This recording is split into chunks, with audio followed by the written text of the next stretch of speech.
Hello students, कैसे हैं आप? आई होप सब बहुत बढ़िया होंगे। बच्चों, हम लोगों ने लास्ट क्लास में अकाउंटिंग इक्वेशन की कुछ नई एंट्रीज सीखी थी। उसी पे बेस्ड आज हम क्वेश्चन प्रैक्टिस करने वाले हैं। तो चलिए स्टार्ट करते हैं आज की क्लास।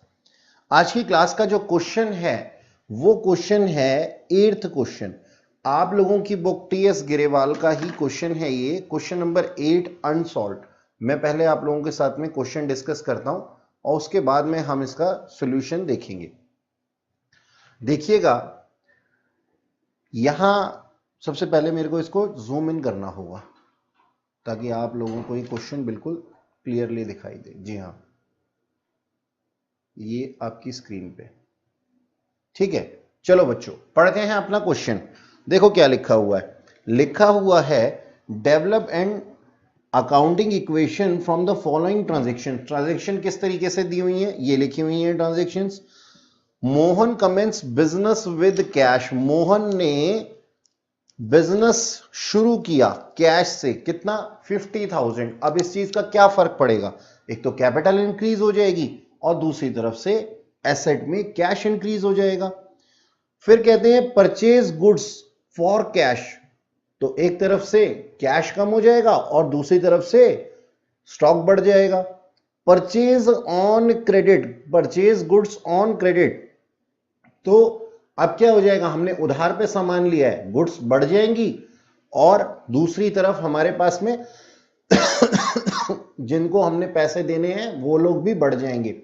तो जिनको हमने पैसे देने होते हैं उनको हम क्या कहते हैं? उनको हम कहते हैं बच्चों क्रेडिटर्स। ठीक है, तो क्रेडिटर्स एक लायबिलिटी है, क्रेडिटर इंक्रीज हो जाएंगे, साथ ही स्टॉक भी इंक्रीज हो जाएगा। आगे लिखा हुआ है सोल्ड गुड्स कॉस्टिंग 10,000 फॉर 12,000। अब 10,000 रुपए का सामान हम लोगों ने 12,000 रुपए में बेच दिया। 10,000 रुपए का सामान अगर 12,000 रुपए में बेच दिया होता है तो इसका मतलब क्या होता है कि हमें प्रॉफिट हुआ है। कितने का प्रॉफिट हुआ है? 2,000 रुपीज का हमें प्रॉफिट हुआ है। जब 2,000 रुपीज का प्रॉफिट हुआ है तो ये प्रॉफिट हमारी कैपिटल को इंक्रीज कर देगा। तो इसके इफेक्ट क्या होंगे? देखो, स्टॉक कम हो जाएगा कितने से? 10,000 रुपीज से। और हमने इसको कैश में बेचा है, ठीक है, कैश इंक्रीज हो जाएगा 2,000 रुपीज से और साथ ही साथ 2,000 रुपीज की हमारी कैपिटल भी इंक्रीज हो जाएगी क्योंकि एक तरीके का प्रॉफिट है। हम लोगों ने सीखा था ना कि कैपिटल के ऊपर इफेक्ट करने वाली चीजें क्या होती हैं? Income and expenditures. तो यहां पे इनकम हुई है तो कैपिटल इंक्रीज हो जाएगी। चलिए आगे देखते हैं। Bought furniture on credit. तो एक तरफ से तो फर्नीचर इंक्रीज हो जाएगा एसेट में और दूसरा इफेक्ट क्या होगा? क्रेडिटर्स फॉर फर्नीचर इंक्रीज हो जाएंगे, यानी कि लायबिलिटी इंक्रीज हो जाएगी क्योंकि पे ऑफ नहीं किया था ना अभी। आगे चलते हैं। Paid cash to creditors. अब हमारे क्रेडिटर कम हो जाएंगे और साथ ही साथ एसेट साइड पे कैश भी कम हो जाएगा। और सैलरी पेड लिखा हुआ है, तो सैलरी पेड क्या है? हमारा एक तरीके का एक्सपेंडिचर है। ठीक है जी, तो हमारा कैश कम हो जाएगा और साथ ही साथ हमारी कैपिटल भी डिक्रीज हो जाएगी। चलिए, अब ये जो हमने देखा है, हमने जो एक क्वेश्चन डिस्कस किया, इसी को हम लोग क्या करेंगे, अब हम इसका सॉल्यूशन करेंगे। चलो बच्चों, जो मैंने आप लोगों को बताया उन्हीं ट्रांजैक्शंस के ऊपर हम क्वेश्चन को करने वाले हैं। सबसे पहले मैं स्क्रीन को जूम आउट करने वाला हूं सो दैट आप लोगों को ये क्लियरली दिखाई दे। ठीक है, तो ये हमारा फॉर्मेट है। हम लोगों ने क्या फॉर्मेट बनाया है? हमने सबसे पहले लिखा सीरियल नंबर, ठीक, ट्रांजैक्शन और एसेट्स, लायबिलिटीज और कैपिटल। तो हमें क्या मालूम है? हमें मालूम है कि assets is equal to liability plus capital. ठीक है ना, मालूम है ना ये बात हमारे को। चलो, अब बस इसी चीज को ध्यान में रखते हुए हमारी पहली एडजस्टमेंट क्या है? पहला लिखा हुआ है Mohan commences business with cash. Mohan ने कैश से बिजनेस शुरू किया, तो हमने लिखा मोहन, आप इसको प्रॉपरली लिखिए, कमेंस, मैं इसको शॉर्ट फॉर्म में ही लिख रहा हूं, बिजनेस विद कैश। तो एक तरफ से तो हमारा कैश बढ़ गया 50,000 रुपीज से, है ना, और साथ ही साथ हमारी कैपिटल भी इंक्रीज हो गई कितने से, 50,000 रुपीज से। सेकेंड पॉइंट में देखो क्या लिखा हुआ है, परचेज गुड्स फॉर कैश। तो कैश से हमने कुछ खरीदा तो हमारा कैश डिक्रीज हो गया 30,000 और हमारा स्टॉक 30,000 से इंक्रीज हो गया। ठीक है, अब हमारे सामने एक क्या आ गई, नई इक्वेशन आ गई। ठीक है, एक नई इक्वेशन बनाने के लिए हमने क्या किया, एक लाइन लगाई और कैलकुलेट कर दिया इसको। 50 में से -30 तो 20,000 rupees, stock 30,000 rupees, asset side का टोटल 50,000 और कैपिटल का टोटल ये भी 50,000 रुपीज। ठीक है बच्चों, तो ये second, purchase goods for cash, हमने गुड्स परचेज की कैश में। अच्छा जी, आगे लिखा हुआ है परचेज गुड्स ऑन क्रेडिट। अब थर्ड एडजस्टमेंट बनाएंगे हम, परचेज गुड्स ऑन क्रेडिट। तो हमारा स्टॉक इंक्रीज हो जाएगा ना, तो हमने स्टॉक कितने की गुड्स परचेज की हैं, 20,000 की, तो हमारा स्टॉक इंक्रीज हो गया। साथ ही साथ हमारे क्रेडिटर्स भी इंक्रीज हो गए 20,000 रुपीज से। और फिर हमने इसको इक्वेशन को कैलकुलेट किया। ठीक है, ऐसे आप लाइन लगा देंगे और फिर इक्वेशन को कैलकुलेट करेंगे। कैश का टोटल 20,000, स्टॉक का टोटल 50,000, दोनों का टोटल 70,000 और लायबिलिटी साइड का टोटल 20,000 और कैपिटल का 50,000। इसका मतलब दोनों में इक्वल ही चल रहा है, 70 एंड 70। ठीक, चलो अब इसको थोड़ा सा ऊपर करते हैं और फिर अगली ट्रांजैक्शन करते हैं। देखो जी, आगे लिखा हुआ है कि सोल्ड गुड्स कॉस्टिंग 10,000, 10,000 रुपए का सामान हमने कितने का बेच दिया, 12,000 रुपए में। तो सामान यानी कि स्टॉक में से कम हो गया कितना, 10,000 रुपीज। ठीक है, और कैश में बढ़ गया कितना, 12,000 रुपए, और कैपिटल में कितने बढ़ गए, 2,000 रुपए, क्योंकि हमें प्रॉफिट हो गए ना। ठीक, बस अब फटाफट से एक लाइन लगाइए और इक्वेशन बना दीजिए। 32,000 रुपीज का हमारे पास में क्या आ गया, कैश। स्टॉक हो गया हमारे पास 40,000 का, क्रेडिटर्स 40,000 के ही हैं और 52,000 रुपीज का हमारे पास में कैपिटल है। ठीक है, तो 52 और 40 90 और 40,000 और 32,000, 40,000 प्लस 32,000 72,000। इसका मतलब शायद कुछ गड़बड़ी है। हाँ जी, न्यू इक्वेशन हमारी जो बनेगी, क्रेडिटर्स कितने से हो जाएंगे, 20,000 से हो जाएंगे। ओल्ड कितने थे, 20,000 के थे, अब भी ये 20,000 के हो जाएंगे। ठीक है, तो हमारा जो टोटल अमाउंट आएगा वो आ जाएगा 72,000 और इधर भी 72,000। ठीक है, अब इसको लिख लेते हैं, लिखना भूल गए थे हम, क्या, सोल्ड गुड्स कॉस्टिंग 10,000 फॉर 12,000। ठीक है, अच्छा जी, आगे पढ़ते हैं। आगे लिखा है bought furniture on credit. Credit पे हमने फर्नीचर परचेज कर लिया तो हमारा फर्नीचर इंक्रीज हो जाएगा कितने से, 2,000 रुपीज से। ये देखो, ये हमारे पास में फर्नीचर दिया हुआ है। फर्नीचर के कॉलम में हम कितना लिख देंगे बेटा, फर्नीचर के कॉलम में अब हम लिख देंगे 2,000 रुपीज, और साथ ही हम क्रेडिटर्स को कितना इंक्रीज कर देंगे, 2,000 से। क्यों, क्रेडिटर को क्यों इंक्रीज किया, कैश को क्यों डिक्रीज नहीं किया, इस वजह से क्योंकि ये हमने क्रेडिट पे परचेज किया था। ठीक है, और फिर एक लाइन लगा करके इक्वेशन को दोबारा से बनाएंगे। कैश का टोटल 32,000, ठीक है। स्टॉक का टोटल एज इट इज 40,000। अब फर्नीचर भी इंक्लूड हो गया 2,000। क्रेडिटर्स कितने के हो गए बढ़ करके 22,000 के, और 52,000 की हमारी कैपिटल है, ठीक है। तो ये टोटल बिल्कुल सही चल रहा है हम लोगों का। चलिए अब आगे देखते हैं नेक्स्ट में क्या लिखा हुआ है।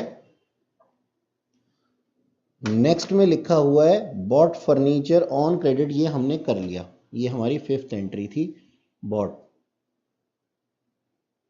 फर्नीचर ऑन क्रेडिट, ठीक है। आगे देखते हैं पेड कैश टू क्रेडिटर्स। अब इसको लिख लेते हैं, पेड कैश टू क्रेडिटर्स। अब एक बात बताओ, क्रेडिटर्स जिनको हमने पैसे देने थे उनको हमने पैसे दे दिए, तो अब क्या इफेक्ट हो जाएगा। एक तो क्रेडिटर्स में डिक्रीज हो जाएगा, कितने के हमने पेमेंट की है 15,000 की, तो क्रेडिटर में से 15,000 हमारी लाइबिलिटी कम हो जाती है ना जब हम पेमेंट कर देते हैं, और साथ ही हमारे कैश में भी 15,000 रुपीज डिक्रीज हो जाएगा, ठीक।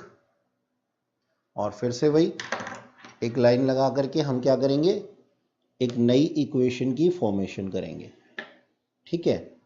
32,000 में से अगर हम माइनस कर देते हैं 15,000 तो आ जाता है 17,000 रुपीज।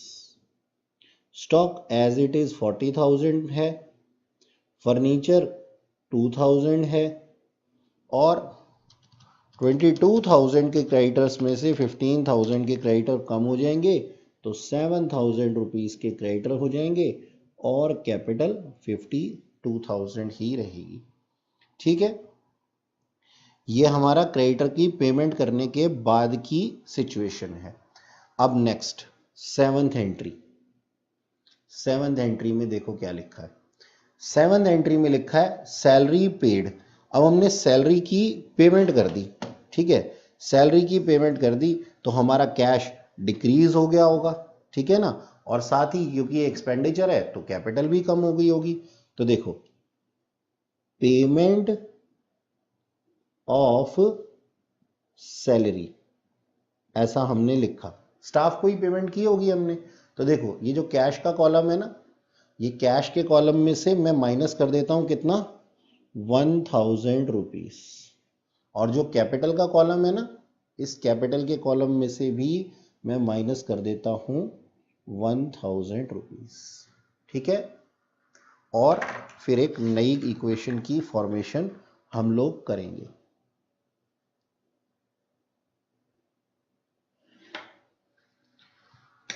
$17,000 माइनस 1,000 16,000, 40,000, 2,000, 7,000 और 51,000।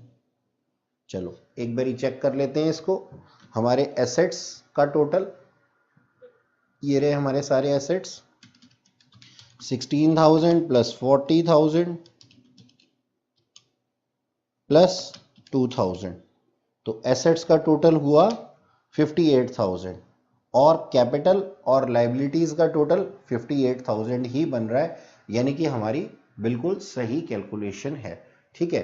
तो ये हमारा पूरा का पूरा बेटा टेबल था जिसको कि हमने इस क्वेश्चन को किया। ये आपकी बुक का क्वेश्चन नंबर 8 है। एक और क्वेश्चन करते हैं, एक और क्वेश्चन करते हैं हम लोग, ठीक। और ये क्वेश्चन है क्वेश्चन नंबर 15। चलो देखते हैं। 15th क्वेश्चन है ये आप ही की बुक का अनसॉल्व। देखो इसमें क्या लिखा हुआ है, हमें अकाउंटिंग इक्वेशंस बनानी है। D Mahapatra commences business with cash 50,000 and 1 lakh by cheque, यानी कि उन्होंने कैश डिपॉजिट किया अपने बिजनेस में कितना 50,000, साथ ही उन्होंने चेक भी डिपॉजिट किया कितने का 1 लाख रुपीस का। इसके अलावा उन्होंने गुड्स भी लेकर के आए कितने की 60,000 रुपीस की, मशीनरी 1 लाख की और फर्नीचर 50,000 का। सर इस क्वेश्चन में अलग क्या है?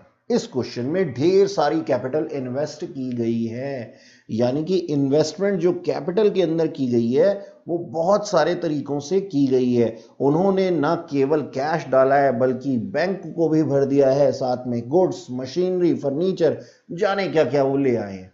ठीक है, कोई फर्क नहीं पड़ता, एक तरफ से हमारे एसेट्स बढ़ जाएंगे और दूसरी तरफ से हमारी कैपिटल इंक्रीज हो जाएगी। चलिए अब आगे बढ़ते हैं बच्चों। 1/3 of the above goods sold at a profit of 10%। जितनी हमारे पास में गुड्स थी, अभी जो 60,000 की गुड्स थी उसमें से 1/3 यानी कि करीब 20,000 की गुड्स उन्होंने प्रॉफिट ऑफ 10% ऑन कॉस्ट बेच दी। 10% प्रॉफिट पे बेच दी, यानी कि जितनी उसकी कॉस्ट थी उस कॉस्ट के 10% के प्रॉफिट के इक्विवेलेंट उन्होंने उसको बेच दिया। And half of the payment is received in cash. तो हाफ किस में रही होगी? तो हाफ रही होगी बच्चों क्रेडिट पे। समझ में आई मेरी बात? अभी इसको केवल पढ़ रहा हूं, अभी समझाऊंगा थोड़ी देर में। चलिए आगे पढ़ते हैं। Depreciation on machinery provided at the rate 10%। तो डेप्रीसिएशन होने से मशीनरी डिक्रीज हो जाएगी, और क्योंकि लॉस ऑफ एसेट है ये हमारा, तो कैपिटल भी डिक्रीज हो जाएगी। भाई profit, loss, income and expenditure ये कहां इफेक्ट करते हैं? कैपिटल पे ही तो करते हैं। तो ये लॉस ऑफ एसेट है ना, तो एक तरफ से हमारी कैपिटल कम हो जाएगी, दूसरी तरफ से मशीनरी कम हो जाएगी। डेप्रीसिएशन का मतलब क्या याद है आप लोगों को? मैंने आप लोगों को बताया था डेप्रीसिएशन का मतलब होता है fall in the value of asset. चलिए आगे पढ़ते हैं। कैश उन्होंने विड्रॉ कर लिया फॉर पर्सनल यूज। ये क्या है? उनकी ड्राइंग है। एक तरफ से कैपिटल कम हो जाएगी और दूसरी तरफ से कैश कम हो जाएगा। Interest on drawing charge at the rate 5%। अब एक बात बताइए, अगर मैं आप ही की पार्टी के लिए आप ही के ऊपर पेनल्टी लगा दूं तो इसका कोई फर्क पड़ेगा? यानी कि मैं क्या कहता हूं कि मैं आपके ऊपर फाइन लगा देता हूं और फाइन लगा करके उसकी मैं पार्टी आपको ही दूंगा। ठीक इसी तरीके से है ये इंटरेस्ट ऑन ड्राइंग भी। इंटरेस्ट ऑन ड्राइंग में हम क्या करते हैं? पर्सन के ऊपर, ओनर के ऊपर, प्रोपराइटर के ऊपर, मालिक के ऊपर ये पेनल्टी लगाते हैं कि अगर आपने कोई ड्राइंग की तो हम आपके ऊपर इंटरेस्ट ठोक देंगे, यानी कि इंटरेस्ट पेनल्टी लगा देंगे। और ये क्या होता है? एक तरफ से तो कैपिटल को कम करती है, ठीक है, और दूसरी तरफ से ये इनकम की तरह से देखी जाती है बिजनेस में। यानी कि एक तरफ से तो बिजनेस ने तुमसे पैसा लिया और पैसा लेकर के क्या बिजनेस अपने पास रखेगा? नहीं, तुम्हें ही दे देगा ना। तो एक तरफ से तो ये कैपिटल के अंदर इंक्रीज कर देगा और दूसरी तरफ से कैपिटल में डिक्रीज कर देगा। कैपिटल में डिक्रीज क्यों करेगा? क्योंकि ये एक पेनल्टी है। और कैपिटल में इंक्रीज कब करेगा?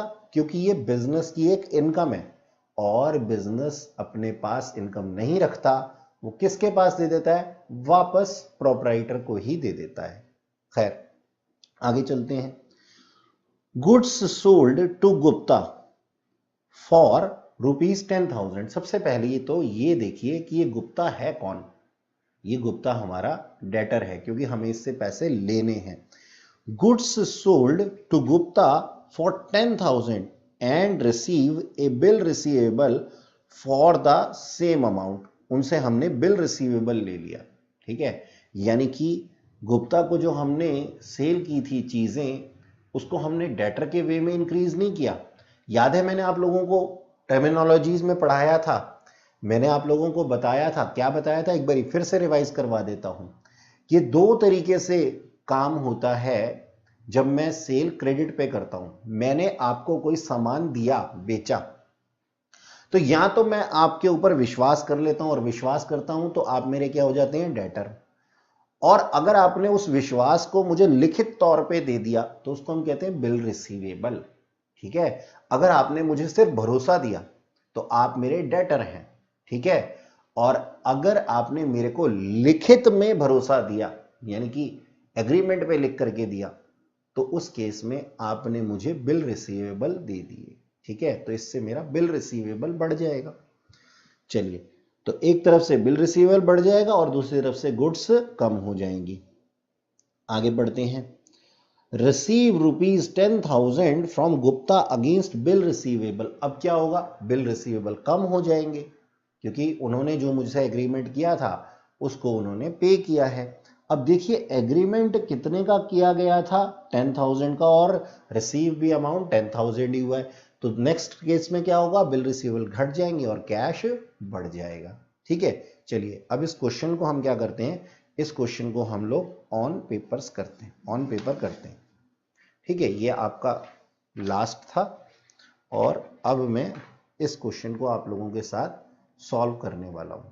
सबसे पहले हम इसको जूम आउट कर देते हैं। तो देखिएगा मैंने एक फॉर्मेट तैयार करके रखा है so that wastage of time ना हो। ठीक है, ओके। तो यहां पे हमारे पास में मैंने क्या किया है, सारे के सारे एसेट्स रिकॉर्ड कर लिए जिसकी की जरूरत हमें पड़ने वाली है। यहां मैं लिखने वाला हूं पर्टिकुलर्स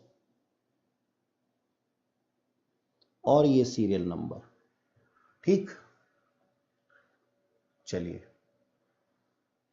अच्छा, फर्स्ट केस में देखिए क्या लिखा है, D Mahapatra commences business with cash, cash increase कर दो। तो ये मैं क्या कहता हूं, मैं यहां पे लिख देता हूं कमेंस बिजनेस। ठीक है, और मैं क्या बढ़ा देता हूं, यहां पे कुछ चीजें इंक्रीज कर देता हूं, कैश इंक्रीज कर देता हूं 50,000 रुपीज से। ठीक है, और मैं बैंक इंक्रीज कर देता हूं 1 लाख रुपीज से। ठीक है जी, पहले कुछ भी नहीं था, अब 50,000 और कितना आ गया, बैंक में 1 लाख आ गया। ठीक है जी, आगे देखिएगा लिखा हुआ है कि वो साथ में अपने गुड्स भी लाए हैं, गुड्स लाए हैं तो स्टॉक बढ़ा देता हूं। स्टॉक कितने से बढ़ा दूं मैं, 60,000 से बढ़ा दूंगा। मैंने 60,000 से स्टॉक बढ़ा दिया। मशीनरी 1 लाख रुपीज से बढ़ा दी, पहले मशीनरी थी नहीं। फर्नीचर 50,000 से, और इन सब का टोटल जो है वो मैं कैपिटल में लिख देने वाला हूं। क्यों, क्योंकि ये कैपिटल ही तो है। तो इनका टोटल जो बनता है 1,50,000 प्लस 60,000 प्लस 1,50,000, इनका जो टोटल बनता है वो बनता है 3,60,000। ठीक, टोटल इनका है 3,60,000, मैंने कैपिटल में लिख देना है। ओके, अच्छा जी, चलिए अब ये तो थी मेरी फर्स्ट ट्रांजैक्शन। ठीक है, अब मैं करने वाला हूं अपनी नेक्स्ट ट्रांजैक्शन। देखो नेक्स्ट ट्रांजैक्शन में क्या लिखा हुआ है, 1/3 of the goods sold, 1/3 of the above goods sold at A profit. ठीक है जी, ऑन कॉस्ट। अच्छा, कितने की गुड्स थी, गुड्स थी हमारे पास 1/3, यानी कि 60,000 का 1/3, 20,000 की गुड्स थी। और 20,000 की जो गुड्स थी ना उसको हमने सेल कर दिया एट ए प्रॉफिट। ठीक है, अब जरा इस चीज को थोड़ा ध्यान से समझना, मैं जरा समझाऊं इस चीज को तुम्हारे को। ये देखो बच्चों, देखो हमारे पास स्टॉक कितने का था, 60,000 रुपीज का था, और 60,000 में से 1/3 यानी कि 20,000 का जो स्टॉक था उसको मैंने अलग कर लिया। अब 1/3 यानी कि 20,000 का जो स्टॉक था वो बिका है एट 10% प्रॉफिट ऑन कॉस्ट। ठीक है, और कॉस्ट कितनी है, 20,000 है, तो 10% कितना हो जाएगा इसका, 2,000 रुपीज। यानी कि सेल कितने में हुई है, सेल हुई है 20,000 प्लस 2,000, 22,000। तो हमारा कैश कितना इंक्रीज हो जाएगा, कैश हमारा इंक्रीज, यानी कि सेल कितने की हुई है, 22,000 की हुई है। अच्छा, अब कैश कितना इंक्रीज होएगा ये भी हमें देखना है। देखो यहां पे क्या लिखा हुआ है, यहां पे लिखा हुआ है कि ना half of the payment is received in cash, मतलब इस 22,000 रुपए में से हाफ, यानी कि हाफ कितना होता है, 11,000 रुपए तो कैश में मिल गए और रिमेनिंग 11,000 रुपए जो है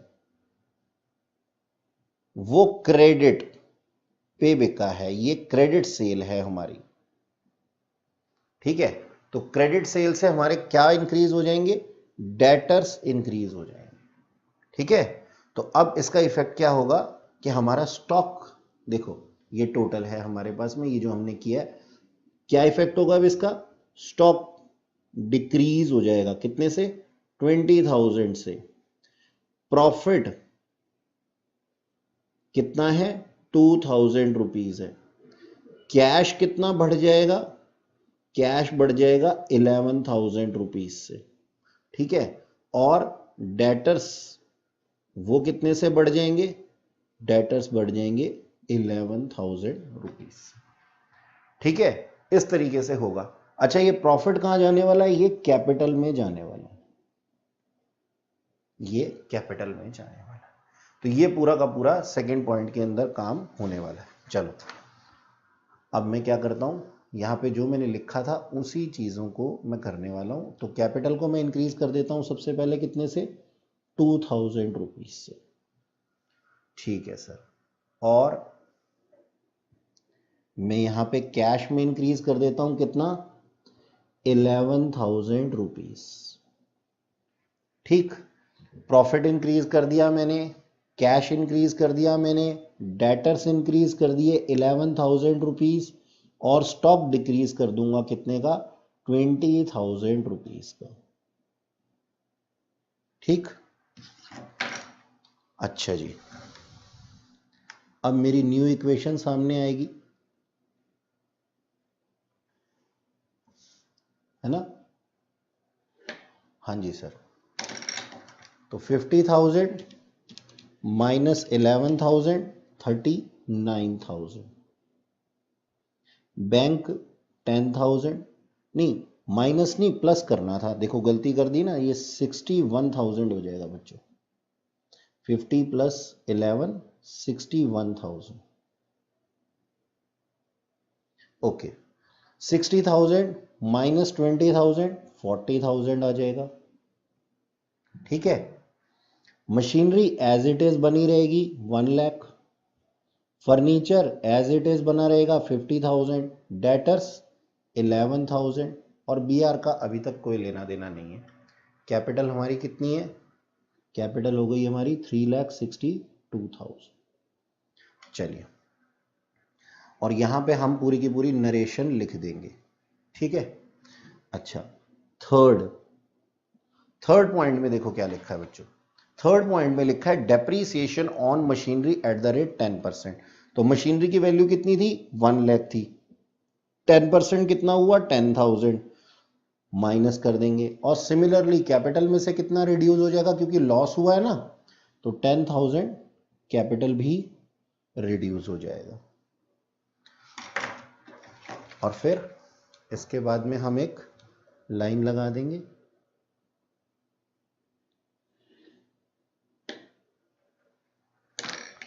यहां पे लिखेंगे डेप्रीसिएशन ऑन मशीनरी, ठीक है जी। ये हमने नेक्स्ट एंट्री लिख दी। अब इक्वेशन को कैलकुलेट करो, cash 61,000, bank 1 lakh, stock 40,000, machinery 90,000, furniture 50,000 था, 50,000 ही है, और डेटर्स 11,000 थे, 11,000 ही है, ठीक है जी। और यहां पे हमारे कैपिटल में क्या इफेक्ट पड़ गया, 10,000 कम हो गए, तो 3,52,000 हो गया। कैलकुलेट कर लीजिए, 61 plus 1 lakh plus 40,000 plus 90,000 plus 50,000 plus 11,000 is what, 3,52,000। Next adjustment है, कैश विड्रॉ कर लिया हमने, ड्रॉइंग्स कर ली, ठीक है जी। तो हम यहां लिखेंगे ड्राइंग्स, ड्राइंग्स इन कैश। तो एक तरफ तो हमारा कैश रिड्यूस हो जाएगा, कितने की ड्राइंग्स की थी हमने, हमने कैश की ड्राइंग्स की थी 10,000 रुपीज से, और दूसरी तरफ हमारी कैपिटल भी रिड्यूस हो जाएगी 10,000 रुपीज से। ओके, अब हम क्या करेंगे, इसको एक लाइन लगा के बंद कर देंगे। कैश 51,000, बैंक 1 लाख, स्टॉक 40,000, 90,000 की मशीनरी, फर्नीचर 50,000,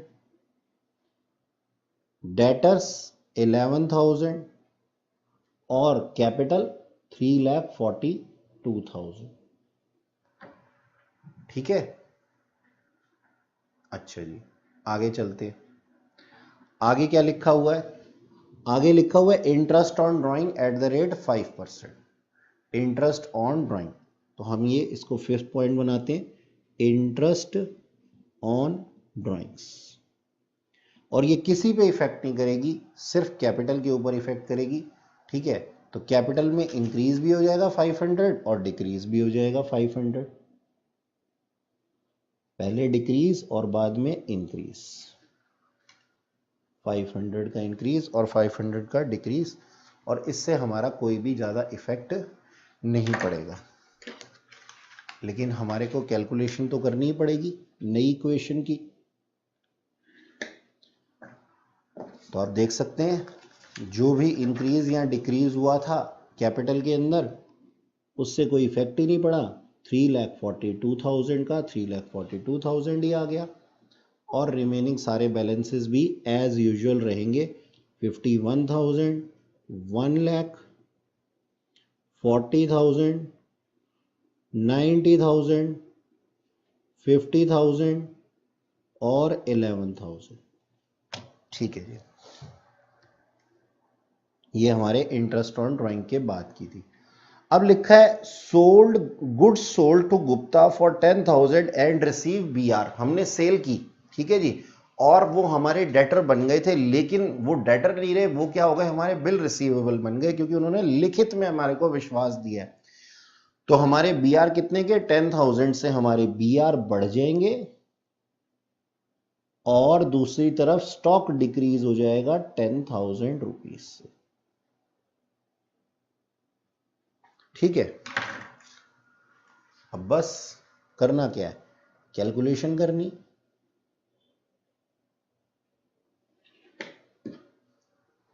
ठीक है, कैलकुलेशन हमने की और हमारे पास में बैलेंस आए 51,000 का कैश, बैंक जो है वो है 1 लाख, स्टॉक 10,000 रुपए डिक्रीज हो गया था तो 30,000 का हो गया, मशीनरी एज यूजुअल 90,000 की है, फर्नीचर 50,000 का है, और डेटर्स 11,000 के ही हैं। लेकिन अब बी आर एग्जिस्टेंस में आ गए हैं 10,000 रुपीज के, और कैपिटल 3,42,000 पे ही बनी हुई है।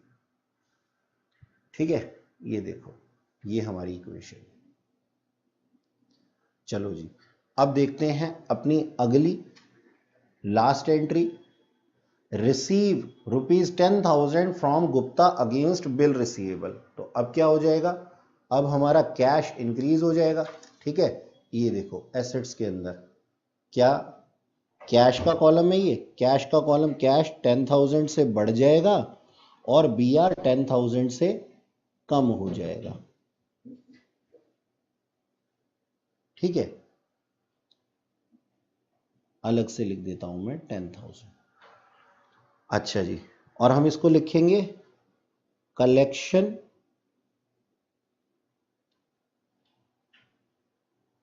फ्रॉम बी आर,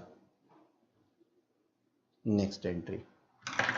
और बस लास्ट में हमें क्या करना है, कंप्यूट कर देना है।